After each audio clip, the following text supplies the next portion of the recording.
बिस्मिल्लाहिर्रहमानिर्रहीम। अस्सलाम वालेकुम। मैं हूं ताहिरा तैयब और आप देख रहे हैं मेरा यूट्यूब चैनल। उम्मीद करती हूं कि आप सब अल्लाह के फजल करम से बिल्कुल ठीक ठाक होंगे, खुश व खुर्रम होंगे। मैं जनाब एक लेक्चरर हूं उर्दू की और तकरीबन पिछले 20 साल से मेरा वास्ता हर किस्म के बच्चे से पड़ा है और यकीनन उन बच्चों की वजह से उनके पेरेंट्स के साथ भी मेरा वास्ता रहता है। तो मेरा जो तज्ज़िया है और मैंने जो ऑब्ज़र्व किया है ना, वो ये कि बच्चे जो तंग करते हैं, जो जिनकी शिकायतें होती हैं टीचर्स को, बहुत ज़्यादा कंप्लेंट्स होती हैं जिनके बारे में, और जो बहुत ज़्यादा इरिटेटिंग होते हैं, या फिर इन सिंपल वर्ड्स जो आप सब कहेंगे जिनको नालायक बच्चे कहते हैं या नाकाम बच्चे कहते हैं, वो कौन से बच्चे होते हैं? ये वो बच्चे होते हैं जो अपने घर में सबसे ज़्यादा इग्नोर होते हैं, या ये समझ लें कि उनके माँ बाप उनको सबसे ज़्यादा इग्नोर करते हैं। सबसे पहली बात इस सिलसिले में कि किस तरह से हमने अपने बच्चों की तरबियत करनी है और किस तरह से हम उनको एक कामयाब इंसान बना सकते हैं, इस सिलसिले में चंद बातें आज करूँगी। तो सबसे पहली बात कि अपने बच्चे को तमीज़दार जो हमने बनाना है माँ बाप ने, वो किस तरह बना सकते हैं। हम ये तो बड़ी आसानी से कह देते हैं ना कि तुम बड़े बदतमीज़ हो, तुम्हें तहजीब नहीं है, तुम्हें कोई सलीका नहीं है, तुम बड़ों के आगे से बड़ी बदतमीज़ी से पेश आते हो। तो इसकी रीज़न क्या है? ऐसा होता कब है? ऐसा तब होता है जब उसके सामने उसके बड़े तमीज़ से बात नहीं करते। बच्चा तो देखिए, बच्चा जब दुनिया में आया है ना, तो उसकी जो मेमोरी है, उसके स्टोरेज ज़ीरो थी, कुछ नहीं था उसकी मेमोरी में। दुनिया में आने के बाद सबसे पहले उसको क्या नज़र आया? जो उसने देखा, अपने घर का माहौल देखा, अपने घर में उसने जो उसके रोल मॉडल होते हैं, या ये समझ ले उसकी कुल कायनात, उसकी दुनिया, उसकी ज़िंदगी, उसकी सोचों का महवर मरकज़ उसके माँ बाप की ज़ात होती है। उसने अपने माँ बाप को देखना शुरू किया। अब माँ बाप की हर बात, माँ बाप का हर बोल, माँ बाप का हर काम, माँ बाप का हर अमल समझें कि उसका दिमाग जो कि एक रिकॉर्डिंग सिस्टम है, उसके अंदर रिकॉर्ड होता जा रहा है। अब वो बच्चा जो अपने माँ बाप को करता बोलता देखेगा, उसके अंदर ऑटोमेटिकली रिकॉर्डिंग हो रही है, वो बच्चा उसको कॉपी करना शुरू करेगा। इसी सिलसिले में सबसे पहले ये कि फ़र्ज़ करें अगर आपके घर में एक मुलाजिम है ना, कोई उसका फ़र्ज़ी नाम रख लेते हैं, मिसाल के तौर पे असलम। आपने अगर अपने मुलाजिम को बुलाना है, पानी का गिलास लेना है, तो आप उसको इस तरह मुखातिब कर सकते हैं कि असलम साहब, ज़रा एक गिलास पानी तो पिला दें। आपका बच्चा ये तमीज़ सीखेगा कि मैंने अपने से बड़े को बुलाना है, किस तरह बुलाना है, मैंने किसी गैर को भी बुलाना है, किस तरह बुलाना है, बात करने का तरीका, बात करने का सलीका। किताबों से तो बड़ी बाद में वास्ता पढ़ना है बच्चे का। किताबों को हाथ बहुत देर बाद लगाना है बच्चे ने। सबसे पहले जिनसे उसने तालीम, क्यों कहा जाता है कि माँ की गोद पहली दरसगाह है बच्चे के लिए। मैं ये कहती हूँ कि सिर्फ माँ नहीं, बाप भी साथ शामिल है। ये जो हमारे मुआशरे में अमूमन कहा जाता है ना कि एक बच्चे की तरबियत की ज़िम्मेदारी माँ पे होती है। माँ ने क्या सिखाया है, माँ ने क्या बेटे को सिखाया, माँ ने बेटे की क्या तरबियत की, ये गलत कहते हैं लोग। सिर्फ माँ नहीं, घर का पूरा माहौल, माँ के साथ साथ उसका बाप, वो दोनों ज़िम्मेदार होते हैं बराबर के। हाँ, माँ का किरदार थोड़ा ज़्यादा इसलिए होता है कि वो घर में होती है हर वक्त। बाप ने रोज़गार के सिलसिले में बाहर अंदर आना जाना है, कभी वो घर में होता है, कभी नहीं होता। माँ ने हमेशा हर वक्त बच्चे के पास रहना है, ज़्यादातर बच्चे के पास रहना है, तो इसलिए फिर माँ का नाम ले लिया जाता है। हालांकि तरबियत को ख़राब करने में कोई भी घर का एक बंदा मुआविन साबित हो सकता है। तो सबसे पहली बात जो हो रही थी वो ये थी कि अपने बच्चे को तमीज़ हम कैसे सिखाएं। उसके सामने जिसको भी बुलाना है तमीज़ से बुलाएं, अच्छे अल्फाज में मुखातिब करें। जब आप अच्छे अल्फाज बोलेंगे तो आपके बच्चे भी नो डाउट वही अल्फाज सीखेंगे। वो जो रिकॉर्डिंग उनके दिमाग के अंदर हो रही है, कॉपी करना है ना उन्होंने, तो वो उन्हीं अल्फाज को, उसी तर्ज को, उसी तरीके को कॉपी करेंगे। उनके अंदर ये बदतमीज़ी वाली बात नहीं आएगी। उसके बाद कुरान पढ़ने की आदत आप में हो, नमाज़ पढ़ने की आदत आपके अंदर हो। आपसे ये जो मैं आपका लफ्ज़ इस्तेमाल कर रही हूँ ना, ये माँ और बाप दोनों के लिए इस्तेमाल कर रही हूँ। अब बच्चा शुरू से जब ये देखेगा ना, अभी वो बहुत छोटा है, चंद महीनों का है, या उसके बाद वो आहिस्ता आहिस्ता समझ ले 1 साल का है, 2 साल का बच्चा बात समझने के काबिल हो जाता है। तो जब वो देखेगा शुरू से ही कि मस्जिद से आवाज़ आती है अज़ान की, तो मेरा बाप या मेरे जो पापा जान हैं वो फ़ौरन अपनी कैप पकड़ते हैं, टोपी उठाते हैं और बाहर चले जाते हैं मस्जिद की तरफ, कहते हैं कि मैं नमाज़ पढ़ के आता हूँ। तो मतलब कि नमाज़ पढ़ने जाना और आना ये बेटा या बेटी देख रहे हैं शुरू से ही, उनको इस बात का पता चल जाएगा नमाज हर हाल में हमने पढ़नी ही पढ़नी है। फिर कुरान पाक की तिलावत करने की आदत जब वो घर में बड़ों को देखेगा कि रोज़ाना बिला नागा मेरे माँ बाप कुरान पाक की तिलावत करते हैं घर में, बच्चा ऑटोमेटिकली उधर आगे होगा, वो ऑटोमेटिकली पढ़ना शुरू कर देगा अपने आप। आपको कहने की भी ज़रूरत नहीं पड़ेगी, बेटे नमाज़ पढ़ो, नमाज ज़रूरी है पढ़नी, बेटा कुरान पढ़ो, कुरान ज़रूरी है पढ़ना। ये वो बातें हैं जो बच्चों की खामोश तरबियत कर रही होती है। मसलन कि माँ बाप पढ़ते हैं, बच्चे उनको देख के वो वही पढ़ना और उसी तरह रहना और उसी माहौल में उसी रंग में रंगना शुरू कर देते हैं। ये एक खामोश तरबियत होती है। उसके बाद है कि बच्चे का भी अपने ऊपर एतमाद होता है, या उसके अंदर एक सेल्फ रिस्पेक्ट होती है, जिस तरह बड़ों के अंदर होती है ना। आप किसी बड़े को किसी राह चलते को एक थप्पड़ मार दें, या रिश्तेदारों में किसी को थप्पड़ मार दें, उम्मीद क्या रखेंगे, किस बदले की उम्मीद रखेंगे? वो भी आपका थप्पड़ मारेगा या बदला लेगा ना। तो वो जो बच्चा है ना, वो भी अपने अंदर एक पूरी सेल्फ रिस्पेक्ट रखता है, अपनी जगह पर वो एक मुकम्मल परफेक्ट पर्सनैलिटी है उसकी।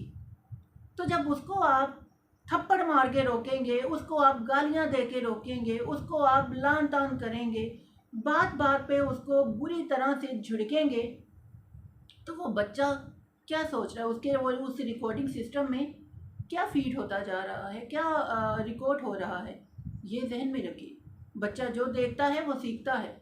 आप ऐसी बोलियां बोलेंगे, फिर उसकी वो जो सेल्फ रिस्पेक्ट को आप ठेस पहुंचा रहे हैं। अब देखिए, बच्चा अगर किसी बड़े को आप कुछ कहेंगे, वो फ़ौरन उसका जवाब दे देगा आपको। जो बच्चा है ना, वो वक्ती तौर पे आपसे है बड़ा कमज़ोर, बहुत छोटा, वो आपसे फौरी तौर पे बदला लेने के काबिल नहीं होता। वो आपको ना तो थप्पड़ के बदले में थप्पड़ मार सकता है, और ना वो आपसे हाथापाई कर सकता है, ना वो आपके साथ उन्हीं अल्फाज का तबादला कर सकता है। तो क्या होगा इसका जो है नतीजा, वो क्या होगा, उसका जहन, उसका माइंड सेटअप वो कुछ ऐसा हो जाएगा। अब यहाँ पर किस्में हैं, 2 बातें हैं यहाँ पर। एक ये कि या तो वो बच्चे का जहन आहिस्ता आहिस्ता जो ग्रोथ हो रही है ना उसकी, वो माइंड उसका ऐसा बन जाएगा कि वो बड़ा होके बदला लेने वाला दिमाग बनेगा उसका, हर बात का बदला लेना है, मेरे साथ ऐसा होता था मैं भी ऐसा ही करूँगा। या फिर दूसरा एक क्या हो सकता है उसके साथ, दूसरा फिर ये रास्ता होगा उसके लिए कि वो हमेशा हमेशा के लिए एक बुज़दिल, एक डरपोक इंसान बन जाएगा, जिसको आज आपने थप्पड़ मारा, कल को फिर दुनिया भी उसको थप्पड़ मारेगी, वो कुछ नहीं करेगा आगे से। क्यों? उसको शुरू से घर में माहौल ही ऐसा मिला कि गलती करनी है तो थप्पड़ पड़ेगा, गलती करोगे या कुछ गलत करोगे तो गालियाँ मिलेंगी। बच्चा वो सब कुछ दे दे के या तो अपनी सेल्फ रिस्पेक्ट बिल्कुल ख़त्म कर देता है, अपना एतमाद बिल्कुल खो देता है, बुज़दिल नाकाम इंसान बन जाता है, या फिर वो बदला लेने वाला जहन बना के अपना बैठ जाता है। दोनों ही नुकसानदेह बातें हैं। बच्चे की सेल्फ रिस्पेक्ट की इज़्ज़त करें, उसको इज़्ज़त देना सीखें। अब मिसाल के तौर पे एक अपने बच्चे को जो भी आपने बनाने का सोचा होगा, सारी बात है हर माँ बाप सोचते हैं कि मैंने अपने बच्चे को डॉक्टर बनाना है, इंजीनियर बनाना है, जज बनाना है, जो भी बनाना है सोचा तो होगा ना। तो फ़र्ज़ करें एक जज है आपके घर में आया है, सोफ़े पे या कुर्सी पे बैठा है, उसको आपने अगर उस कुर्सी से उठाना है या उस सीट से उठाना है, कैसे मुखातिब होंगे उससे? बड़ी इज़्ज़त के साथ मुखातिब होंगे ना, कि आप अगर आपको कोई ज़हमत ना हो तो आप प्लीज़ यहाँ से उठ के ज़रा यहाँ तशरीफ़ ले आएँ, इस तरह बुलाएंगे। लेकिन अगर वहाँ पे आपका बच्चा बैठा है, अब आपका बच्चा हमेशा बच्चा नहीं रहने वाला। मुस्तकबिल में उसने भी कुछ ना कुछ बनना है। जो आप अपने बच्चे को बनाना चाहते हैं ना, वही रिस्पेक्ट, वही इज्जत उन्हीं अल्फाज में अपने बच्चे को आज देना सीखें। आपके बच्चे के जहन के अंदर वो इज्जत फीड होना शुरू हो जाएगी, वही रिस्पेक्ट, वो उस रिस्पेक्ट के अपने आप को काबिल बनाना शुरू हो जाएगा कि मैं तो डॉक्टर हूँ, मेरे पापा मुझे कहते हैं डॉक्टर साहब मुझे बताएं मेरे सर में दर्द हो रहा है, कौन सी टैबलेट लूँ। पता है वो बच्चा अभी कुछ बताने के काबिल नहीं। मकसद क्या है पूछने का, उससे बात करने का? बच्चे को मशवरा देना है, बच्चे को अपनी अहमियत का एहसास हो। मेरे पापा मेरी मामा मुझसे मशवरा कर रहे हैं, मेरी इतनी अहमियत है उनकी नज़र में। बच्चे की सेल्फ रिस्पेक्ट यहाँ से यहाँ चली जाएगी। ये रिस्पेक्ट आपने देनी है, ये माँ बाप ने देनी है उसको। अगर बच्चा बहुत इंटेलिजेंट होता है ना, तो ये मेडिकल साइंस मानती है इस बात को कि बच्चा जितना इंटेलिजेंट है, उसका जहन जितना शार्प है, वो उतने क्वेश्चन भी करेगा, वो उतनी शरारतें भी करेगा। लेकिन हमारी सोसाइटी में अक्सर देखा गया कि जब बच्चा शरारतें करता है, जब बच्चा उछल कूद कर रहा होता है, जब बच्चा क्वेश्चनिंग कर रहा होता है, तो माँ बाप उकता के तंग आके उसको चुप करा देते हैं। चुप कर जाओ, मैं बहुत थका हुआ हूँ, अभी बाहर से आया हूँ। या फिर माँ है, चुप करके बैठ जाओ उधर, मुझे आराम करने दो, अभी मैं थकी किचन से आई हूँ, काम कर रही थी, गर्मी लग रही है, पसीना। किसको रोक रही हैं, किसको टोक रहे हैं आप? वो जो आपके मुस्तकबिल का सहारा है, वो जो फ्यूचर का लीडर भी हो सकता है, फ्यूचर का पॉलिटिशियन भी हो सकता है, जो फ्यूचर का इंजीनियर, जज, पायलट कुछ भी हो सकता है। आप उसको अभी से उसकी सेल्फ रिस्पेक्ट को ठेस पहुंचा रही हैं इस तरीके से।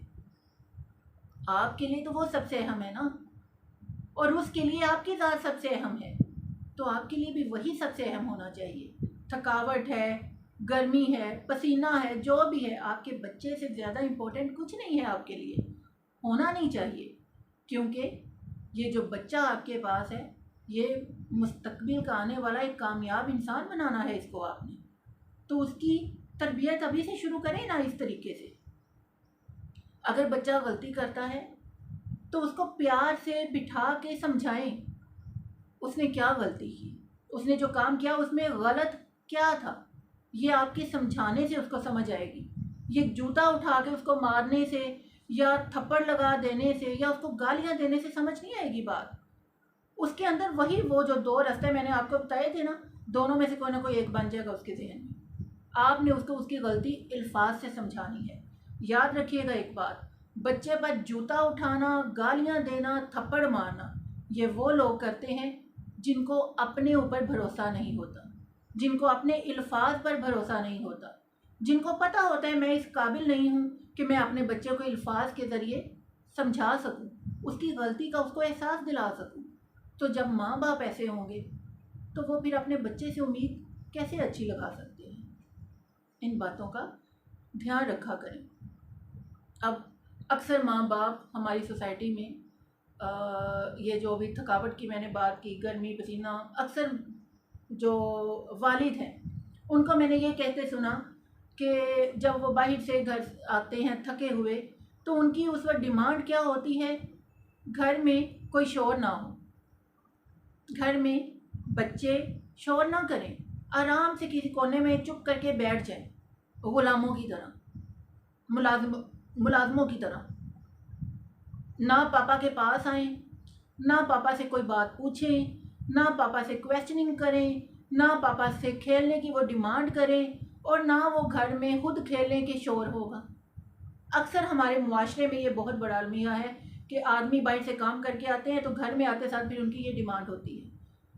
वो ये क्यों नहीं सोचते कि हम इतने घंटे बाहर से रह के आए हैं, अगर उनको कुछ कहें ना तो वो ये कहते हैं कि किन के लिए कर रहा हूँ, इन्हीं के लिए तो कर रहा हूँ मेहनत, इन्हीं बच्चों के फ्यूचर के लिए तो कर रहा हूँ। कि तो अल्लाह ये नहीं कहता तुम लोगों को कि जिन बच्चों की परवरिश और तरबियत के लिए दिन रात मेहनत कर रहे हो उनको टाइम ना दो, उनको अहमियत ना दो।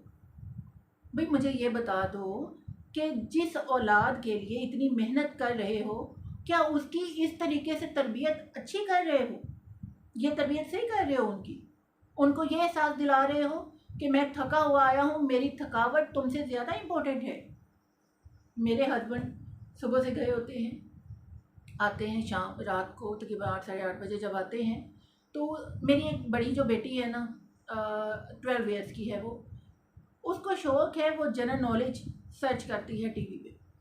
तो पापा के आने से पहले बेशक वो एक वीडियो 10 मरतबा भी देख लेगी ना, उसने लाजमन बचा के रखनी है, सेव करके वो वीडियो रखनी है। जैसे ही पापा आते जाते हैं, गैरेज में एंटर होते हैं, वो अंदर से लाउंज से आवाज़ें देने लग जाती है, पापा जानी जल्दी आए, मैंने आपको एक वीडियो दिखानी है। और उसके पापा आते हैं, बैठते हैं, वो रोकते नहीं हैं, वो बैठते हैं कि हाँ बेटा दिखाओ। वो उनको दिखा के उसके बाद उसको सेटिस्फेक्शन हो जाती है। मैं देख रही होती हूँ, ऑब्जर्व कर रही होती हूँ कि ये वीडियो इसने देखी है इतनी दफ़ा, लेकिन फिर भी शौक़ ये है मेरे पापा आएंगे, मैंने पापा को ज़रूर दिखानी है। हालांकि पापा का उसमें कोई फ़ायदा नहीं होता, बच्चे का शौक़ है और वो पूरा करते हैं। उनको पता है कि मैं ही हूँ अपने बच्चों के लिए, उनकी सोच, उनकी ज़िंदगी का महवर मरकज़ मेरी ही ज़ात है। वो सुनते हैं, वो तंग नहीं होते उसकी डिमांड से, उसकी बातों से, उसकी फरमाइशों से। तो जब आप घर में आते हैं ना, ये बात करना छोड़ दें आज से कि बच्चे तंग ना करें, बच्चों को खेलने दें। बच्चे आपसे प्यार करते हैं, बच्चों के लिए आपकी इतनी अहमियत है तो वो आपके पास आते हैं। जब उनके लिए आपकी अहमियत नहीं होगी ना, वो आपको देख के पीछे चले जाया करेंगे अपने आप ही। ये बात याद रखिएगा, आप बच्चों के लिए इम्पोर्टेंट हैं तो आपके पास आते हैं, आपसे बात करते हैं, आपसे शेयरिंग करते हैं, आपसे खेलने की फरमाइश करते हैं। पता उनको भी ये थके आते हैं, लेकिन वो आपका इंतज़ार कर रहे होते हैं। तो जिनके लिए मेहनत करते हैं ना, उनकी तरबियत पर भी थोड़ा सा ध्यान दें, उनकी हाशियों की तरफ भी थोड़ा सा ध्यान दें। छोटी छोटी मासूम सी हाशियाँ हैं ये, इनको इज़्ज़त और अहमियत देना सीखें। इसके बाद है कि घर में ना, अपने घर में दोस्ताना माहौल रखें बच्चों के साथ। याद रखिएगा कि जिन बच्चों को घर में दोस्ती, अहमियत, प्यार, एतमाद नहीं मिलता, वही बच्चे बाहर निकल के गलत रास्ते का शिकार होते हैं, गलत रास्ते पर चलते हैं। क्योंकि हर इंसान की ये ज़रूरत है, इज़्ज़त, अहमियत, एतमाद और प्यार। तो जिन बच्चों को घर में ये सब कुछ नहीं मिलता, वो फिर बाहर ढूंढते हैं। और आपको पता है हमारे मुआशरे में, इस दुनिया में बाहर का माहौल बड़ा जालिम है। बाहर बड़े भेड़िए मुँह खोले बैठे हैं आपके बच्चों को इस गलत फहमी में डालने के लिए, आपके बच्चों की ये ख्वाहिश पूरी करने के लिए कि हम आपको अहमियत देते हैं, हम आपको प्यार देते हैं, हम आपको इज़्ज़त देते हैं। वही पहला एक नुक्ता होता है जब बच्चा गलत रास्ते पर चलने के लिए कदम उठा लेता है। अपने बच्चे को आप बचा सकते हैं, घर में उसके साथ खेलें, उसके साथ टाइम स्पेंड करें, उसके साथ दोस्तों की तरह पेश आएँ, उससे शेयरिंग करें, दोस्तों की तरह उससे बातें पूछें। वो आपका जब दोस्त बन जाएगा ना, उसको घर से बाहर दोस्तियों की ज़रूरत नहीं पड़ेगी। उसके बाद है जी मोबाइल का इस्तेमाल। अक्सर मैंने देखा कि ये आजकल के मुआशरे में मोबाइल फ़ोन ने जो बेड़ा गर्क करके रख दिया है ना, हमारे घर के बच्चों की तरबियत का बड़ा सत्यानाश कर दिया है इन मोबाइलों ने।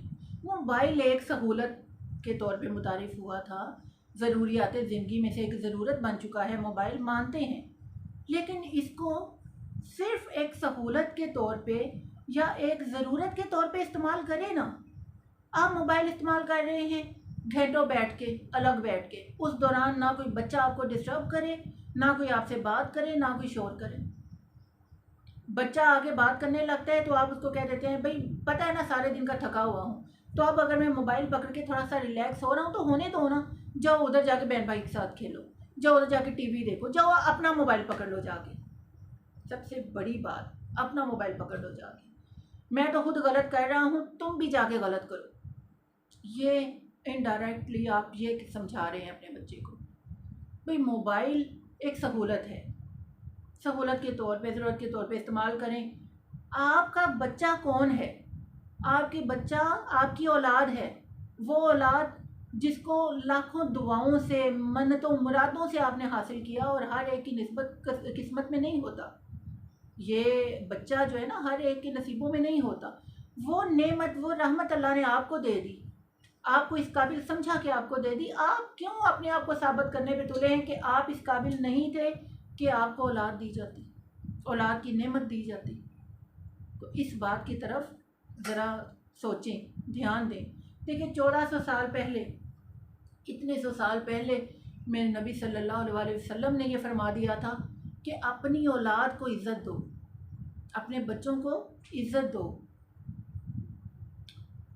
जब आप सल्लल्लाहु अलैहि वसल्लम की बेटी हज़रत फ़ातिमा ज़हरा रज़ी अल्लाह तआला अन्हा घर तशरीफ़ लाती थी ना, बेशक घर साथ साथ थे, साथ साथ दरवाजे थे, इसके बावजूद जैसे ही वो तशरीफ़ लाती, आप सल्लल्लाहु अलैहि वसल्लम बैठे होते, आराम फरमा रहे होते, खाना खा रहे होते, लेटे होते, जिस हालत में भी होते थे, आप फ़ौरन उठ जाते, उठते और तेज़ी से आगे बेटी की तरफ बढ़ते, उसका हाथ थाम लेते अपने हाथों में, उनके हाथ पे बोसा देते और ला के उसी तरह हाथ थाम के उनका आगे लेके आते, पहले उनको बिठाते फिर खुद बैठते थे। ये है इज़्ज़त। हम अपने नबी सल्लल्लाहु अलैहि वसल्लम को फॉलो करने का दावा तो करते हैं ना, तो फिर इतना इग्नोर क्यों करते हैं इन बातों को हम? और फिर मामला भी कैसा, अपनी औलाद की तरबियत का कोई छोटा सा मामला नहीं है ये नस्लों तक चलती हैं बातें। एक दफ़ा एक फीमेल टीचर एक पेपर चेक कर रही थी अपने घर में, और उसके सामने एक पेपर आया किसी बच्चे का, उसमें एक क्वेश्चन था कि आप क्या बनना चाहते हो, what you want to become. बच्चे का जवाब था I want to be a smartphone, मैं एक स्मार्टफोन बनना चाहता हूँ। वो रो पड़ी, वो खातून टीचर रो पड़ी। उसके शौहर पास बैठा था, उसने कहा बेगम क्या हुआ, रो क्यों रही हो, पेपर्स चेक करते हुए थक गई हो। उसने कहा मैं थकी नहीं हूँ, ये देखें, ये सवाल देखें और ये जवाब देखें। उसने पढ़ा, वो आगे से हंस पड़ा। तो बेगम ने कहा बच्चे का नाम भी पढ़े, आपको पता है ये पेपर किसका है? उसके शौहर ने पूछा किसका? उसने कहा ये हमारे बच्चे का पेपर है। मतलब साफ कि मेरे माँ बाप के लिए मैं अहमियत के काबिल नहीं हूँ, उनका मोबाइल अहमियत के काबिल है। उम्मीद करती हूँ कि आज की इन बातों से जो असरे हाजिर के माँ बाप हैं थोड़ी बहुत अपनी इस्लाह करने की कोशिश करेंगे।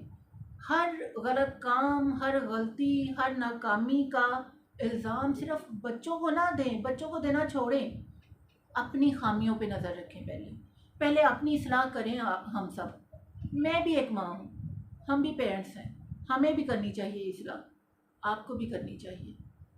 तो आज से ही कोशिश करें कि जो हमारे अंदर नुकाइस हैं पहले हम उनकी इस्लाह करें, उसके बाद हम अपने बच्चों को इस्लाह करने का कहें। उसके बाद हम अपने बच्चों में देखें कि उनमें क्या खामियां और क्या गलतियां हैं। आखिर में इस दुआ के साथ आपसे इजाज़त चाहती हूँ कि अल्लाह ताला आप सबको, अपने बच्चों, अपनी फैमिली, अपने आपके अपनों के साथ खुश व खुर्रम रखें। अल्लाह हाफ़िज़।